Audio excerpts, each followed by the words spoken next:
Всяко малко момче мечтае да работи на голямата машина, но то не знае, че багер в градската среда е в пъти по-малък от багера на рудника.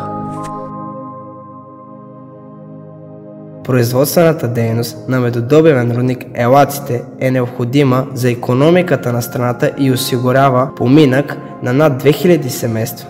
Тук могат да се видят едни от най-големите машини, управлявани от човешка ръка. Ще се срещнем с оператор на багер и ще го попитаме какво точно прави един багерист.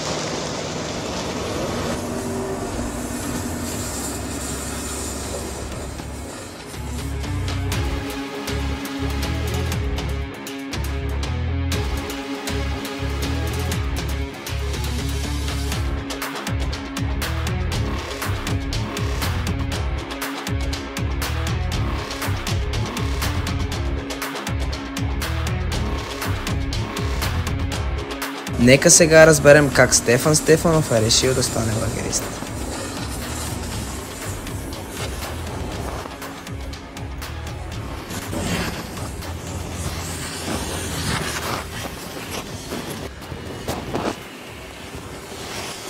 Работех в една строителна фирма преди много години. Няколко пъти се качвах на машините, които бяха във фирмата, докато да дойде момента един от багеристите да излее почивка и нямаше кой да го смени. И тогава ми предложиха да свикна на машината и така стана първата ми връзка с машината. Вече натрупах доста опит в тази фирма като багерист. Това ми помогна да мога да почна в рудника на длъжността, която съм днеска и в участъка, който съм обрушаване и поддържане на работа.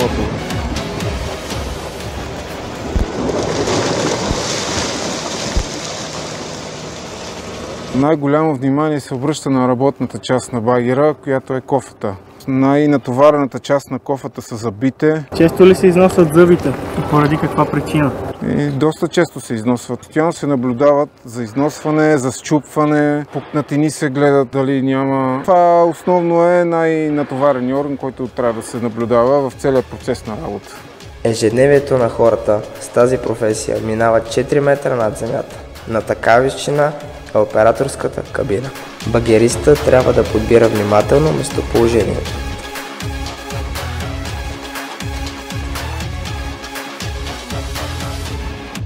Много често се случва да има надвиснали камъни, които трябва да се обезопасят, да се обрушат. И с дългогодишния си опит, който сме натрупали, работим по максимално безопасния начин. Защо не избрахте работа в градска среда, а предпочетохте рудник?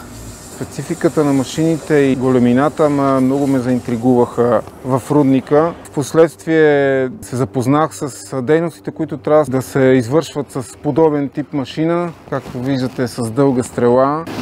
Много често ме питат, когато спре дейността мината, какво ще правя след това. Аз знам, че една мина дори да черпи ресурсите си, работата в нея не приключва. Има дейности по рекултивация, по почистване на площите, по залесяване и нямам притеснения, че ще остана без работа.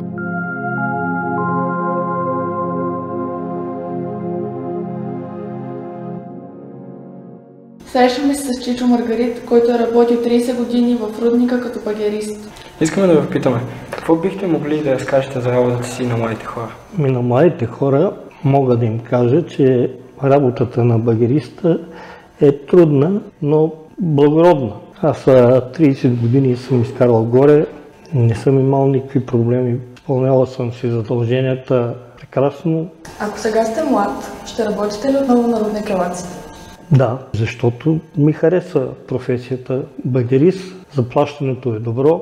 Моя син, казах, тунела работи 16-та година в рудника, така че ви казвам, че рудника е дал много на град Етрополе. Ако рудника просъществува, имам двама внука, ще ги насоча към рудника, дали като специалисти, инженери или като работници, ще ги насоча натам. Хайде, Християне, да ни направиш една обща снимка за спомен.